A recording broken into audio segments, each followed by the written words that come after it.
Hello, Candace. Hi, Gabby. How are you? I'm fine, thank you. How are you? Doing well, thanks. Thank you for joining me this morning. Oh, well, thanks for having me on your show. Well, thanks. Can you tell us about AARP's list of the best places to retire on $100 a day? Absolutely. Well, the economy is tough for a lot of people, so we wanted to look for cities where you could live really well on a very modest income. In this case, $100 a day or $36,500 a year. And what are some of the cities that made the list?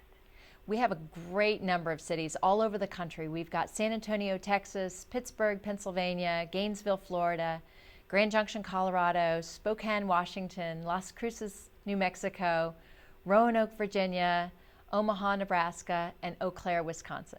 So you can see a great geographical diversity. And what's the vibe like in these cities? There's different vibes. I mean, there's some big cities and some small cities. What we were really looking at, first of all, we looked at financial criteria. We wanted to see what we could afford to buy. We needed to buy a home in these cities, and what could we afford. And then we also looked at livability criteria, things like arts and culture, hiking and biking trails, educational opportunities. Several of these towns are college towns, and many of them will allow seniors to audit courses for free. College towns also tend to have festivals and free concerts that you can take advantage of. So that's always a great thing. And can you tell us about the median home prices in these cities? Well, we figured out that on our annual income of $36,500, we could afford a house that was valued at $192,000. So that was taking into account taxes and everything. And we figured we spent about a third of our income, about $720 a month, of our hypothetical income on housing. All of these cities fall within that $192,000. Most of them are much less than $192,000. For instance, Omaha, Nebraska is about $123,000 is the median home price. In Pittsburgh, it's $106,000. So you can buy some really great homes in great neighborhoods all over the country.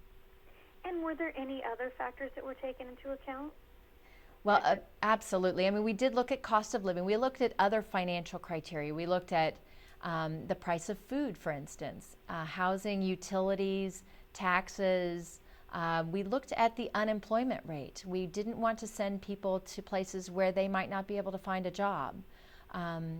So we looked at economic stability as well. We didn't want to send people to places where there were a lot of foreclosed homes, because that tends to mean that services are reduced in those cities. So those were all very much part of the equation.